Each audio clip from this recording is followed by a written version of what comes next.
아니, 이 회사 실적도 잘 나왔는데, 악재도 없는데, 왜 갑자기 10%가 빠지거나, 그리고 도저히 못 버티겠다 하고 손절했더니, 아니, 며칠도 아니고, 몇 시간 뒤에 갑자기 폭등하고, 한 번쯤은 투자를 하다 보면 이런 경험들을 겪어보셨을 텐데, 그러면 우리는 한 번씩 이런 생각들을 하죠. 도대체 누가 주가를 움직이고 있는 건가? 세력이 있는 건가? 혹시 개미털기인가? 기관이 장난치는 건가? 사실 저도 예전에는 그렇게 생각했습니다. 그런데 최근 월가에서 실제로 벌어지는 일들을 하나씩 들여다보면 생각보다 훨씬 더 충격적이에요. 지금 시장은 우리가 알고 있던 그 주식 시장이 아니에요. 예전에는 적어도 사람과 사람이 경쟁했어요. 애널리스트가 보고서를 보고 펀드 매니저가 회의를 하고 그리고 기업을 분석을 하고 그러고는 매수 매도를 했죠. 근데 지금은 어떨까요? 이제는 더 이상 사람이 관여를 잘 안 합니다. AI가 알고리즘으로 초당 수천, 수만 건의 주문이 오가고 뉴스가 올라오는 순간 또 공시가 등록되는 순간 기업 실적 발표가 시작되는 순간 사람이 하고 화면을 보는 그 짧은 사이에 컴퓨터는 이미 거래를 끝내고 다음 종목으로 넘어가죠. 우리가 마우스를 움직이는 동안 시장에서는 이미 수십억 원, 수백억 원의 거래가 지나가 버리는 거죠. 그래서 사람들이 요즘 이런 얘기들 많이 하죠. 이제 인간은 더 이상 AI를 이길 수 없다. 그리고 앞으로는 개인 투자자는 절대 돈 못 번다. 그리고 심지어 일부에서는 AI가 금융시장을 완전히 점령하는 시대가 왔다. 까지 이렇게 얘기를 하고 있는데, 정말 듣다 보면 뭐 그럴 수도 있겠다 싶죠. 왜냐하면 AI가 사람보다 계산도 빠르고, 정보도 빨리 읽고, 20시간 쉬지도 않고, 감정도 없으니까요. 솔직히 말해서 이 정도면 사람은 게임이 안 되는 것처럼 보이죠. 그런데 말이죠. 여기서 정말 재밌는 이야기가 시작되는데, 미국 월가에서 수십조 원을 운영하는 전설적인 투자자, 퍼싱스퀘어의 창업자, 빌 에크먼. 이 사람은 최근 굉장히 흥미로운 이야기를 했어요. 제가 오늘은 그 인터뷰의 내용을 일부 이렇게 간추려서 말씀을 드리려고 하는데, 많은 사람들이 AI 때문에 인간 투자자는 끝났다라고 말할 때, 빌 에크먼은 정반대로 얘기하고 있어요. AI가 시장을 지배할수록 장기 투자자에게는 역사상 가장 큰 기회가 온다고. 이거 이상하다고 생각하실 수도 있는데 AI가 강해질수록 사람에게 기회가 생긴다? 직관적으로는 전혀 이해가 안 될 수 있어요. 하지만 어, 빌 에커먼의 얘기를 들어보면 그럴 수는 있겠다라고 생각을 바뀔 수도 있으니 한번 잘 참고해서 한번 들어봐 주세요. 왜냐면 AI가 잘하는 것과 돈을 크게 버는 투자의 본질은 생각보다 많이 다르기 때문이라고 얘기를 해요. AI는 정말 엄청나게 빠르죠. 하지만 빠른 것과 올바른 것은 전혀 다른 이야기예요. AI는 엄청난 양의 데이터를 순식간에 처리할 수 있어요. 하지만 세상을 뒤집는 아이디어를 만드는 능력은, 그리고 기업의 미래를 상상하는 능력, 또 사람의 심리를 읽는 능력, 그리고 모두가 틀렸을 때 홀로 맞는 결정을 내리는 능력은 여전히 인간의 영역이라고 할 수 있죠. 그리고 AI가 시장을 더 효율적으로 만드는 것이 아니라 오히려 단기적으로 시장을 더 불안정하게 만들 수 있다는 점도 하나의 문제인 거죠. 왜냐하면 대부분의 AI 알고리즘은 오늘, 이번 주, 이번 분기, 이런 아주 짧은 시간 안에서 성과를 내도록 설계가 되어 있어요. 조금이라도 예상과 다른 숫자가 나오면 순식간에 매도가 쏟아지고, 또 다른 알고리즘은 그걸 보고 또 따라 팔고, 손절 규칙이 발동되는 거죠. 리스크 관리 프로그램이 작동하고 ETF의 리밸런싱까지 겹치면 불과 몇 분 만에 주가가 크게 흔들리는 일이 이제는 흔한 풍경이 됐어요. 우리 최근 국내 주식시장을 보면 이런 일들이 일주일에 거의 매일 일어나다시피 했듯이 실적은 좋았는데 주가가 폭락하거나 예상치를 넘었는데도 15%씩 급락하는, 그 악재가 없는데 하루 만에 시가총액 수십조 원이 증발하는, 예전 같으면 이해하기 어려웠던 이런 현상들이 지금은 점점 더 자주 나타나고 앞으로도 자주 나타날 가능성이 크다는 거죠. 그렇다면 여기서 한 가지 질문이 생기죠. 정말 기업 가치가 하루 만에 20%나 사라진 걸까? 생각해보면 꼭 그렇지는 않은 거죠. 일시적으로 가격이 크게 왜곡되었다는 거죠. 바로 이 질문에서 빌 에커먼의 투자 철학이 시작이 돼요. 그는 이렇게 말해요. 주식시장은 단기적으로는 인기 투표지만 장기적으로는 결국 기업의 가치가 승리한다. 이 말은 워렌 버핏과 벤저민 그레이엄의 철학과도 맞닿아요. 그리고 에크먼은 여기에 AI 시대만의 새로운 해석을 덧붙여요. AI가 만들어내는 초단기 변동성은 장기 투자자에게는 오히려 최고의 할인 행사일 수 있다. 그런데 빌 에크먼이 단순히 말만 하는 사람이라면 이렇게까지 주목받지는 않겠죠. 이 사람은 실제로 수차례 시장의 상식을 뒤집어 놨어요. 2008년 금융위기 이전 대부분 안전하다고 믿었던 금융 시스템의 균열을 읽어냈고 2020년 코로나 팬데믹 직전에는 단 몇천만 달러 규모의 헤지 포지션으로 수십억 달러의 수익을 거두며 전 세계를 놀라게 했죠. 물론 실패도 있었습니다. 허벌라이프 공매도나 발리언트 투자처럼 큰 손실을 본 적도 있었죠. 하지만 바로 그 실패에서 그는 더 중요한 교훈을 얻었죠. 좋은 투자보다 더 중요한 것은 끝까지 버틸 수 있는 자본 구조라는 것. 그리고 그 답을 내놓은 것이 바로 오늘 영상의 핵심 키워드, 연구 자본입니다. 오늘 영상에서는 단순히 빌 에크먼이라는 한 투자자의 이야기를 하는 것이 아니라 AI가 금융시장을 어떻게 바꾸고 있는지, 왜 시장은 갈수록 더 크게 흔들리는지, 왜 워렌 버핏은 수십 년 동안 흔들리지 않았는지, 그리고 앞으로 개인 투자자가 살아남으려면 무엇을 준비해야 하는지를 함께 살펴보겠습니다. 자, AI는 정말 인간 투자자의 적일까? 아니면 오히려 인간에게 가장 큰 기회를 만들어주는 의외의 조력자일까? 지금부터 월가 최상위 투자자들의 사고방식을 하나하나씩 따라가 보겠습니다. 생각보다 훨씬 흥미롭고 여러분의 투자 관점을 완전히 바꿔놓을 이야기니 끝까지 시청해 주시기 바랍니다. 자, 이제 본격적으로 이 이야기에 들어가기 전에 오늘 영상에 좀 중요한 개념이 있거든요. 그 핵심 키워드를 4개를 뽑았는데 첫 번째는 연구자본, 두 번째는 AI 알고리즘과 HFT, High Frequency Trading, 그리고 세 번째는 패시브 인덱스 펀드, 그리고 네 번째는 보험 플로트예요. 일단은 연구 자본에 대해서부터 말씀을 좀 드리자면 연구 자본은 말 그대로 절대 도망가지 않는 돈 이렇게 생각하시면 좀 편해요. 예를 하나 들어보자면 여러분이 치킨집을 하나 차렸다고 가정해 볼게요. 근데 이 치킨집을 투자자 돈으로 차린 거예요. 그런데 그러고 나서 손님도 많고 장사도 잘 돼요. 근데 갑자기 투자했던 사람들이 찾아와서 돈을 다시 좀 빼달라는 거예요. 그 이유는 이제 알 수가 없죠. 근데 가게가 아무리 잘 돼도 돈을 빼줘야 되니 현금이 없고, 그리고 현금이 없으면 뭐 냉장고도 팔아야 되고 오븐도 팔아야 하고 심지어 가게까지 정리해야 되는 상황이 생길 수도 있는 거죠. 그러니까 즉 장사는 잘 되는데 돈을 돌려줘야 되는 상황에서 돈이 없어서 이것저것 다 갖다 팔아서 망하게 되는 거죠. 이런 일들이 실제 금융시장에서도 굉장히 자주 일어나고 있다라는 거죠. 헤지펀드도 마찬가지이긴 한데 성과가 좋을 때는 괜찮죠. 그런데 시장이 흔들리기 시작하면 투자자들이 겁을 먹죠. 그리고 돈 돌려달라고 환매하겠다고. 그러면 펀드 매니저는 아무리 좋은 기업을 갖고 있어도 울며 겨자 먹기 식으로 팔아야 해요. 이 기업은 5년 뒤에 훨씬 더 오를 텐데 알면서도 팔아야 하는 거죠. 왜냐하면 당장 고객에게 현금을 줘야 하니까요. 이걸 금융 용어로는 환매 압박이라고 하는데 반대로 연구 자본은 어떨까요?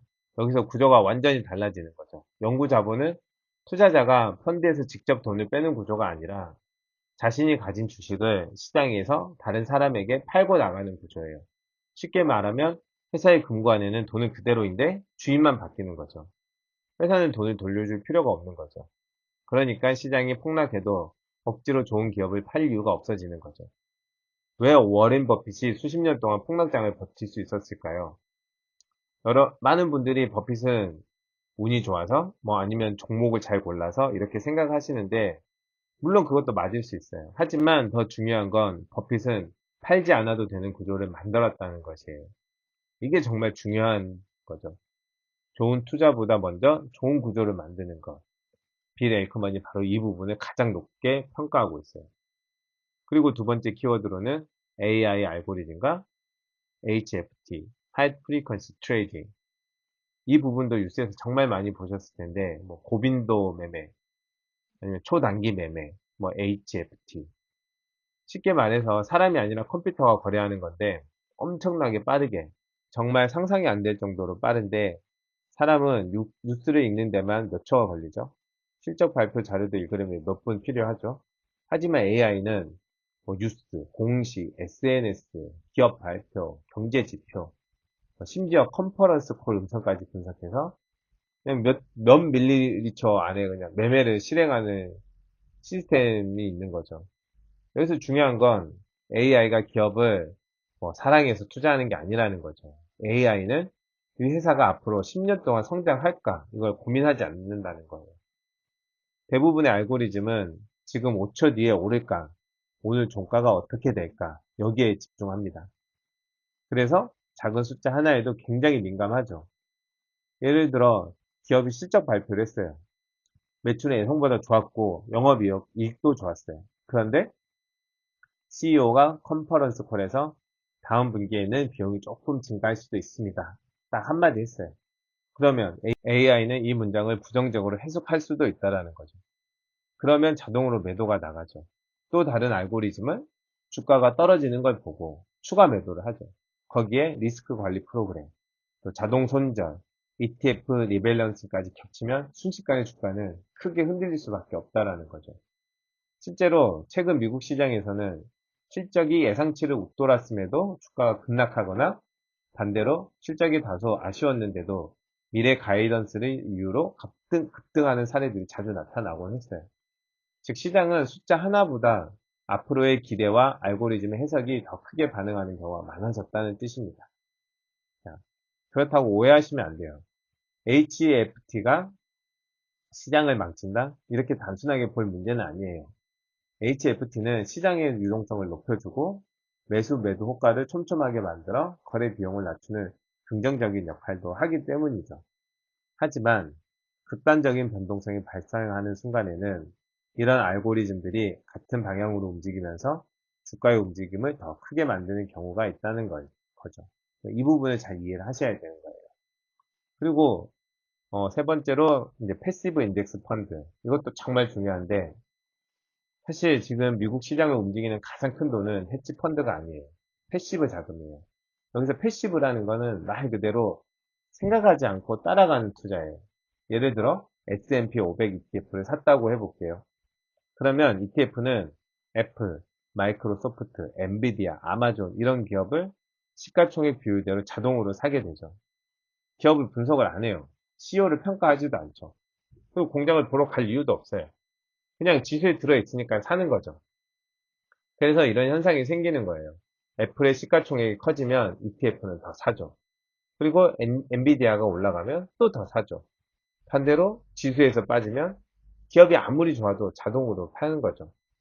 좋아서 사는 것도 아니고 싫어서 파는 것도 아니에요. 그냥 규칙대로 움직이는 것 뿐인 거예요.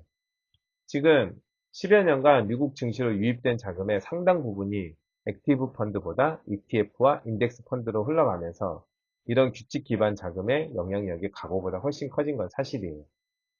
그리고 이제 마지막 네 번째, 보험 플로트. 이건 워렌 버핏 이야기를 할 때 절대 빠질 수 없는 개념인데, 여러분이 자동차 보험에 가입했다고 가정해 볼게요. 그리고 매달 보험료를 내죠. 근데 사고는 안 났어요. 근데 보험사는 그 돈을 가지고 있죠. 이 돈이 이제 바로 플로트인데, 언젠가는 보험금으로 지급해야 할 돈이지만 그때까지는 보험사가 운영할 수 있는 자금이라고 보는 거죠. 자, 워렌 버핏은 이 구조를 정말 천재적으로 활용했어요. 보험회사를 인수해서 플로트를 확보하고 그 자금을 가지고 뭐 코카콜라, 아메리칸 익스프레스, 애플, 철도, 에너지 기업 등 장기 투자를 했죠. 그 결과 버크셔 해서웨이는 단순한 투자 회사가 아니라 현금이 계속 흘러 들어오는 거대한 자본 배분 플랫폼으로 성장하게 된 거죠. 물론 여기서 중요한 점이 하나 있습니다. 플로트는 공짜 돈이 아니라는 거죠. 언젠가는 보험금을 지급해야 할 책임이 있는 부채라는 겁니다. 하지만 보험사가 손해율과 비율을 잘 관리한다면 매우 낮은 비용으로 오랫동안 활용할 수 있는 자금이 될 수 있다는 거죠. 버핏이 특별한 이유는 플로트를 많이 보유해서가 아니에요. 그 자금을 남들보다 훨씬 뛰어나게 배분했다는 점입니다. 자, 여기까지 이제 정리를 하자 하면, 첫째, 연구 자본은 버틸 수 있는 힘. 그리고 둘째, AI와 알고리즘은 시장을 더 빠르게 만들지만 때로는 변동성을 키울 수도 있다는 것. 셋째, 패시브 자금은 기업의 가치보다 규칙에 따라 움직이는 거대한 자금이라는 것. 넷째, 보험 플로트는 버핏이 수십 년 동안 복리의 마법을 만들 수 있었던 핵심 연료였다는 점. 자, 그럼 이제부터 본격적으로 AI가 시장을 어떻게 바꾸고 있는지, 그리고 그 속에서 빌 에크먼이 발견한 투자 기회는 무엇인지 하나씩 살펴보겠습니다. 우리는 연구 자본, AI 알고리즘, 패시브 자금, 그리고 보험 플로트까지 네 가지 개념을 정리했는데, 그러면 여기서 질문이 하나 더 생길 수가 있어요. AI가 이렇게 똑똑하다면 이제 투자도 끝난 게 아닌가.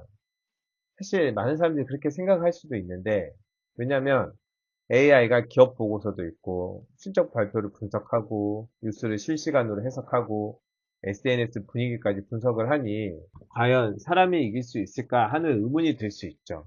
왜냐하면 AI가 발전하면 시장은 더 효율적이 될 것이고, 결국 모든 주식이 적정 가격에 거래될 거라고 오해할 수가 있거든요. 하지만 현실은 조금 다를 수 있어요. AI는 시장을 더 효율적으로 만들었다기보다는 더 빠르게 만들고 있는 것 같아요. 이 둘은 완전히 다른 이야기라고 볼 수 있죠. 예를 들어 예전에는 어떤 기업이 실적 발표를 하면 애널리스트들이 보고서를 읽고 회의를 하고 다음날 리포트를 내고 기관들이 며칠에 걸쳐 매매를 했어요. 가격이 움직이는데도 시간이 있었죠. 근데 지금은 다르죠. 실적 발표가 끝나기도 전에 AI가 숫자를 읽죠. 그리고 컨퍼런스 콜에서 CEO가 말을 시작하면 음성을 텍스트로 변환하고 자연어 처리 모델이 긍정적인지 부정적인지를 분석을 하죠.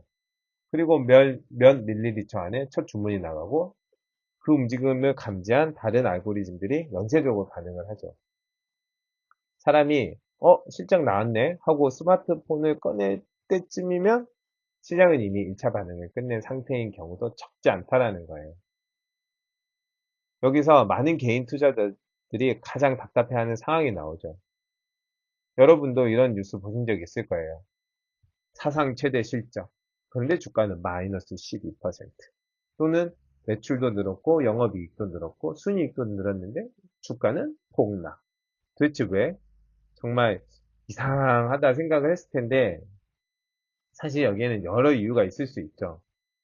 이미 시장의 기대가 너무 높았을 수도 있고 향후 가이던스가 기대에 못 미쳤을 수도 있고 밸류에이션 부담이 컸을 수도 있고 그리고 여기에 AI 알고리즘의 해석이 더해지면 예를 들어 회사가 이렇게 말했다고 해볼게요. 내년에는 AI 투자를 크게 확대하겠습니다. 근데 일부 사람들은 좋네, 미래를 준비하는구나. 하지만 일부 알고리즘은 이렇게 해석할 수도 있다라는 거예요. 캐펙스 증가? 단기 현금 흐름 감소? 그러면 이익률 하락. 그럼 단기 실적 부담. 그리고는 즉시 매도 주문을 낸다라는 거죠. 그 매도가 또 다른 프로그램의 매도를 부르고 자동 손절매가 실행되고 ETF 리밸런싱까지 겹쳐지면 짧은 시간에 주가가 예상보다 훨씬 크게 움직일 수 있다는 거죠. 중요한 건 그 기업의 본질인 가치가 하루 만에 10에서 20% 사라진 것이 아니라는 거죠. 가격은 크게 흔들렸지만 기업 자체는 어제와 크게 달라지지 않았을 수도 있다는 거예요. 빌 에크먼이 바로 이 지점을 주목하는 거예요. 빌 에크먼은 인터뷰에서 반복해서 이야기를 하고 있어요. 지금 미국 시장은 크게 두 종류의 자금이 지배하고 있다고. 첫 번째는 패시브 인덱스 자금, 두 번째는 초단기 알고리즘 자금. 먼저 패시브 자금부터 보면 S&P 500 ETF, 나스닥 100 ETF 같은 상품에는 매달 엄청난 돈이 들어오고 있는 거죠. 그 돈은 기업 분석을 하지 않아요. 그냥 지수 비중대로 삽니다. 애플 비중이 크면 더 사고, 엔비디아 비중이 커지면 또 사고, 반대로 비중이 줄어들면 기계적으로 팔죠. 여기에는 감정도 판단도 없어요. 그저 규칙만 있는 거죠. 그리고 두 번째, 초단기 알고리즘 작용. 여기에는 시타델, 밀레니엄 같은 멀티 매니저 헤지 펀드와 다양한 퀀트 전략 운용사가 포함이 되는데, 여기서 이제 하나 짚고 넘어가야 될 점이, 언론에서는 종종 이들을 모두 HFT로 묶어서 이야기하지만, 실제로는 조금 다를 수 있어요. 일부 초고 빈도 매매 HFT를 하고, 일부 수분에서는 수일 단위의 퀀트 전략을 운영하고, 또 일부는 여러 개의 독립 운영팀이 경쟁하는 멀티 매니저 구조를 활용하고 있다는 거예요. 하지만 여기서 공통점은 하나 있어요. 장기 기업 가치보다 짧은 시간의 가격 변화에 집중한다는 것. 오늘, 이번 주, 이번 분기. 이 안에서 성과를 내야 한다는 거죠. 그러니까 작은 변수에도 매우 민감할 수밖에 없어요. 여러분도 한번 상상해 보세요. 여러분의 회사의 평가를 앞으로 10년이 아니라 오늘 하루 실적으로만 받는다면 어떠실 것 같아요? 이번 달 매출이 조금 줄었다고 회사의 가치가 20% 떨어진다고 하면 좀 억울할 수 있지 않을까. 그런데 지금 시장에서는 이런 일들이 종종 벌어진다는 거예요. AI는 잘못이 없어요. 주어진 목표대로 그냥 움직일 뿐인 거죠. 문제는 목표가 너무 짧다는 데 있다는 거죠. 대부분의 알고리즘은 5년 뒤 기업의 경쟁력을 평가하도록 설계된 것이 아니라 지금 이 순간 어떤 방향으로 가격이 움직일 가능성이 높은가를 계산하도록 만들어져 있다는 게 문제예요. 그래서 시장은 점점 더 단기 뉴스에 민감해지고 장기 가치와 단기 가격 사이의 간격이 벌어지는 순간이 생긴다라는 거예요. 그래서 이 순간을 빌 에크먼은 기회라고 보는 거죠. 대부분 사람들은 주가가 급락하면 이렇게 생각하죠. 아, 진짜 뭔가 큰일이 났나 보네. 내가 먼저 팔아야 되나? 하지만 에크먼은 그 전에 질문을 하나 던지죠. 기업의 가치가 정말 훼손됐나? 만약 답이 아니오라면 그에게 급락은 위험이 아니라 가격 할인이라는 거예요. 예를 들어 어제까지 100달러에 거래되던 훌륭한 기업이 알고리즘의 연쇄 매도 때문에 80달러가 됐다고 해볼게요. 사업은 그대로고, 시장 점유율도 그대로고, 경영진도 그대로고, 장기 성장성도 크게 변하지 않았는데, 그런데 가격만 20% 싸졌다. 여러분이라면 어떻게 하시겠어요? 빌 에크먼이 이런 상황을 시장이 선물한 기회라고 해석을 하죠. 물론 여기서 반드시 조심해야 할 점도 하나 있긴 해요. 모든 급락이 기회는 아니라는 거죠. 기업의 경쟁력이 무너졌거나 회계 문제가 발생했거나 산업 구조 자체가 바뀌었다면 그건 할인이 아니라 가치 하락일 수 있다는 거예요. 그래서 장기 투자자는 단순히 주가만 보는 것이 아니라 기업의 본질이 변했는지 아니면 시장 심리만 흔들린 것인지를 구분해야 한다는 거죠. 그리고 바로 이 능력이 AI 시대에도 인간 투자가 여전히 경쟁력을 가질 수 있는 이유라고 빌 에크먼은 강조하고 있습니다. 맞아요. AI가 결국 다 이기는 게 아닌가. 또 시간이 지나면 인간보다 훨씬 더 똑똑해져가지고, 그리고 이미 사람을 능가하고 있으니, 의료 영상 판독에서도 더 뛰어난 성능을 보이고 있고. 하지만, 투자자라면 AI는 무엇을 기준으로 판단하는가에 대한 질문을 한번 던져볼 필요가 있다는 거죠. 그러니까 즉, AI가 학습하는 재료가 무엇이냐라는 거죠. 결국은 데이터. 엄청난 양의 데이터, 수십 년간의 주가, 경제 지표, 기업 실적, 뉴스, SNS, 영상, 논문, 이 모든 것을 학습한다라는 거죠. 그리고 그 중에서 확률이 가장 높은 것을 선택하는 거죠. 말 그대로 최고의 확률 계산기인 셈인 거예요. 그런데 투자라는 게임은 가끔은 확률이 아니라 상상력이 세상을 바꾸기도 한다라는 거죠. 실예로 2007년에 AI에게 이런 질문을 했다면 어떻게 생각을 할까요? 미국 주택시장이 무너지면서 전 세계 금융 시스템이 흔들릴 가능성이 있을까라는 질문을 한다 하면 그 당시에는 가능성이 좀 낮다고 판단했을 가능성이 크다라는 거죠. 왜냐하면 미국 전역의 부동산 가격이 동시에 크게 무너진 사례도 매우 드물었고 특히 AAA 등급으로 평가받던 금융상품이 대규모 부실을 일으킬 경험이 흔치 않았기 때문이죠. 근데 바로 그때 빌 에크먼은 다른 질문을 했어요. 등급이 중요한 게 아니다. 이 상품 안에 실제로 어떤 위험이 숨어 있는가? 이 질문을 던졌다는 거죠. 그는 복잡한 금융 구조를 하나하나씩 분석했고 결국 시장이 과소평가하던 위험을 발견했습니다. 그리고 그 판단은 단순히 과거 데이터를 많이 본다고 나온 결론이 아니었다는 거죠.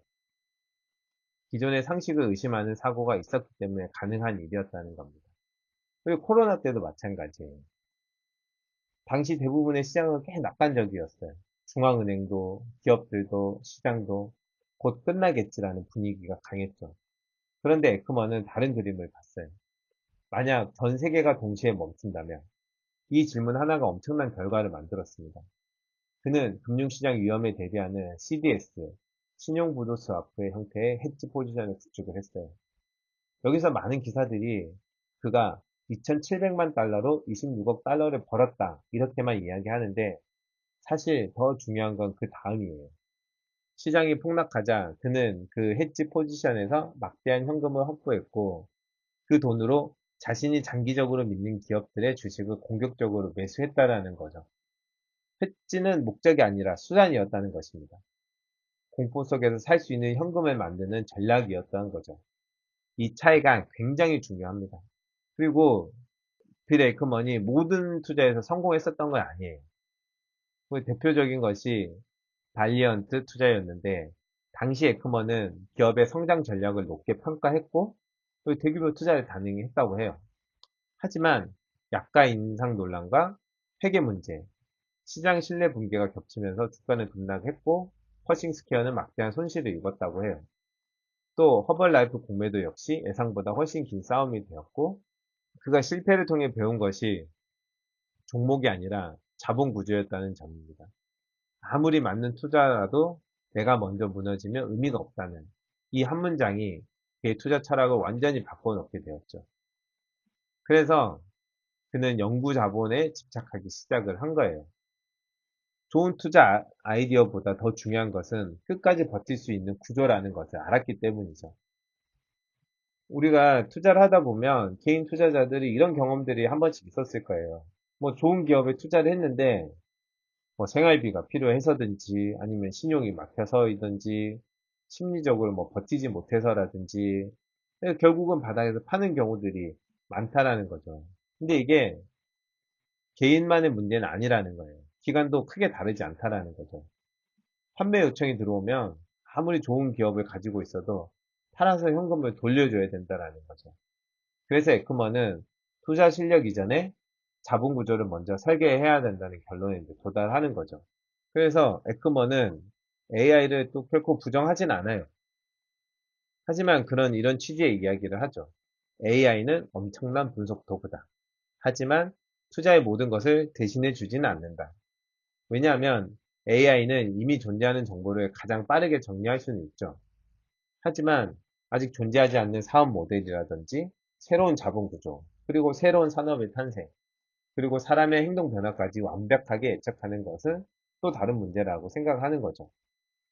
예를 들어 애플이 아이폰을 발표하기 전에, 그리고 엔비디아가 AI 시대의 핵심 기업이 되기 전에, 테슬라가 자동차 회사를 넘어 AI와 로봇 기업으로 평가받기 전에, 그 변화 모두가 과거 데이터만으로는 설명하기 어렵다는 거죠. 결국 세상을 크게 바꾸는 투자는 새로운 이야기를 읽는 능력에서 시작되는 경우가 많다는 거예요. 그리고 우리가 여기서 장기 투자자와 단기 투자자에 대해서 조금 다르게 봐야 하는데 단기 투자자들은 이렇게 생각을 많이 하겠죠. 이번 실적, 그 이번 분기 EPS, 그 다음 주 주가. 근데 반면 장기 투자자는 이런 생각들을 많이 하겠죠. 이 기업은 10년 뒤에도 살아남을까? 경쟁자가 따라오기 어려운 강점은 무엇일까? 그리고 경영진은 자본을 잘 배분하는 사람일까? AI 시대에도 더 강해질 기업인가? 질문 자체가 다르니 나오는 답도 다를 수밖에 없다는 거죠. 그래서 빌 에크먼은 자주 메타를 언급을 하는데 많은 투자자들은 메타가 AI 인프라에 수백억 달러를 투자한다고 하면 먼저 걱정을 하죠. 돈을 너무 많이 쓰는 게 아닌가. 그리고 당장 이익이 줄어드는 거 아닌가.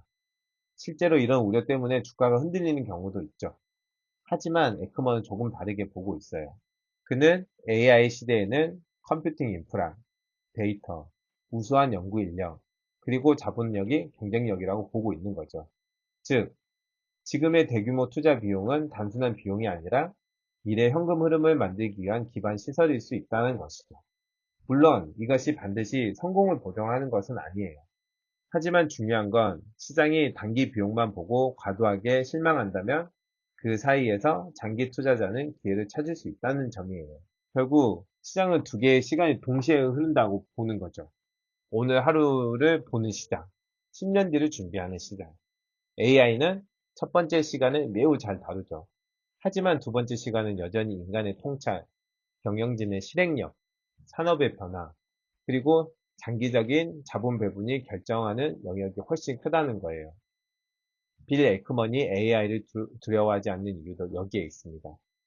그는 AI와 경쟁하려는 것이 아니라 AI가 만들어내는 단기적인 소음 속에서 장기적인 가치를 찾아내려는 것이죠. 오늘 이야기에서 한 문장으로 딱 줄인다 하면 AI는 시장을 바꾸고 있다. 하지만 투자의 본질은 아직 바뀌지 않았다. 는 메시지인 것 같아요.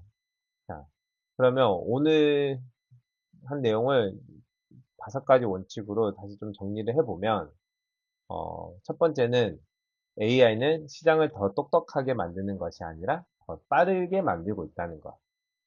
이 부분은 정말 중요합니다. 많은 사람들이 착각하는 것이 있죠. AI가 발전하면 시장이 완벽해질 거라는 것이죠. 하지만 실제 시장을 보면 다르죠. 뉴스 하나, CEO의 한마디, 실적의 작은 차이, 가이던스 한 줄, 이런 것에도 시장이 엄청나게 흔들린다는 거죠. 왜냐하면 수많은 알고리즘이 동시에 반응하기 때문이에요. AI는 정보 처리 속도를 엄청나게 높였죠. 하지만 속도가 빨라졌다고 해서 항상 가격이 정확해지는 것은 아니라는 거죠. 오히려 단기적으로는 가격이 과도하게 움직이는 경우가 많아졌다는 것. 그리고 바로 그 왜곡이 장기 투자자에게는 기회가 될 수도 있다는 점입니다. 그리고 두 번째, 가격과 가치는 절대 같은 것이 아니다. 이건 워렌 버핏도, 빌 에크먼도, 벤저민 그레이미엄도 모두 공통적으로 이야기하는 부분이에요. 주가는 매일 변합니다. 하지만 기업의 가치는 매일 변하지 않아요. 여러분, 애플이라는 회사가 오늘 하루 주가가 8% 떨어졌다고 해서 아이폰 기술력이 하루 만에 8% 사라진 걸까요? 그리고 엔비디아가 하루 급락했다고 해서 GPU 성능이 갑자기 나빠진 걸까요? 아니죠. 그런데 우리는 자꾸 가격만 보는 거죠. 주가가 오르면 좋은 회사 같고 주가가 내리면 나쁜 회사 같아 보인다라는 거죠. 사실은 거꾸로일 수도 있다라는 거예요. 그래서 투자자는 항상 질문을 해야 합니다. 가격이 떨어진 것인가? 아니면 가치가 떨어진 것인가? 이 질문 하나가 장기적으로 당신의 투자의 결과를 다르게 만들 것입니다. 그리고 세 번째, 장기 투자자의 가장 큰 무기는 예측이 아니라 인내라는 것입니다. 많은 분들이 성공한 투자자들은 미래를 다 마친다고 생각하는데 실제 인터뷰를 보면 그렇지 않아요. 워렌 버핏도, 빌 에크먼도, 하워드 막스도 모두 비슷한 이야기를 하는데 미래는 모른다라는 거예요. 누구도 모른다라는 거예요. 대신 좋은 기업을 찾고 가격이 매력적일 때 사고 시간이 내 편이 되도록 기다린다라는 거죠. 생각보다 투자에서 가장 어려운 것은 좋은 종목을 찾는 것이 아니라 기다림이라는 거죠. 한번 생각해 보세요. 우리는 스마트폰은 최소 2년, 자동차는 최소 5년, 집은 20년을 보고 사는데 이상하게도 주식만 사면 3일 만에 결과를 기대한다라는 거. 이건 좀 이상하다고 생각하지 않으신가요? 음.